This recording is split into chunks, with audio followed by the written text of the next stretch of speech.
Today we're going to talk about one of these states. In the case at hand, Indiana seized the man's $42,000 car and kept it, supposedly, over a $225 drug deal. And I mean, that sounds strange. You have drugs worth $225. He had a car, his father died, it was paid for. They come and took the car. So now he has no way to get back and forth to work or whatever. Now, one judge that's been on this is Justice Clarence Thomas of the Supreme Court.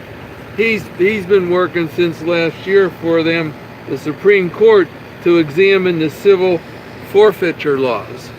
Because a lot of times they pick up these cars and the people that pick them up, they keep them, for their own use. Naturally, it's in trying to make the arrest on somebody. And this particular deal was the man was selling heroin, and he sold some heroin to two undercover police officers. So they grabbed the car, and then he got 5 years probation, something like that. Arrest and 5 years probation was his sentence. And then they kept the car, and he's been going through the courts, this guy, trying to see how these entities, states, subdivisions, whatever, can make a small arrest where you have $225 in heroin and keep your $42,000 car that was paid for. And paid for because he had it, his father died, and the insurance paid it off.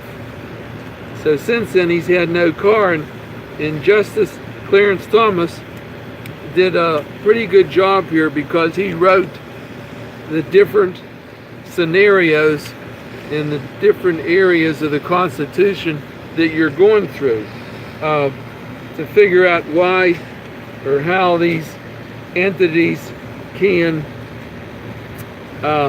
take people's property on small cases. Now you wonder, you say, well, if he had heroin for $50,000 and the car's worth $40,000, why not take it?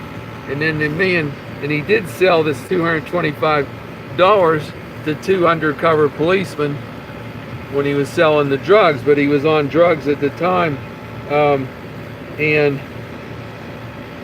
Judge Thomas is saying that we have to go, Supreme Court has to go into the civil forfeiture laws that the states all have.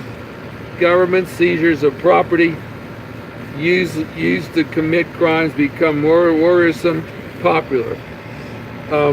He said forfeiture in recent years has become widespread and highly profitable because these places, the arrests, they want to keep the property and use it in their, I'm not saying they're stealing anybody, they're not doing that, but they're using it in their government. And then they could ride around in the car and people come to the car and maybe sell them heroin, and then they would arrest them. You go on and on. But we're still back to the idea is how can they take this man's $42,000 car that's paid for a $225 sale of heroin. And this case has been going on for a while because he was in court once, and the Indiana saying they took his car based on the 8th Amendment. It says that excessive bail shall not be required, nor excessive fines imposed, nor cruel and unusual punishment inflicted. Then they're talking about the car. Say he had 10,000 in heroin, then they say they could see it if the car was worth 40,000, 4 times the amount of the value of the heroin. But this heroin was only worth $200. And this Judge Clarence Thomas saying the amount of forfeiture sought is excessive and grossly disproportionate to the gravity of defendant's offense. So right now, this case is going to be coming up next year in the Supreme Court.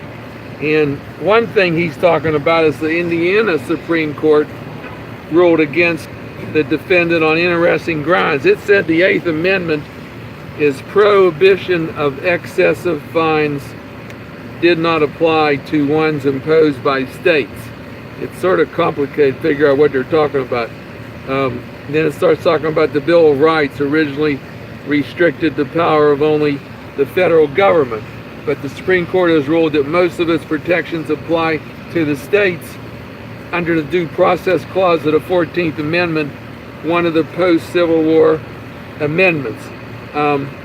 But I'm just interested on why Judge Clarence Thomas is pushing this so hard, but I give him a lot of credit, because there's no citizen in this country really that should lose their $42,000 car for an offense $225. I mean, it could be a traffic ticket for that. Yeah. But I could see it's drugs too, and that's a little different than just carrying beer or liquor in the car or selling it on Sunday.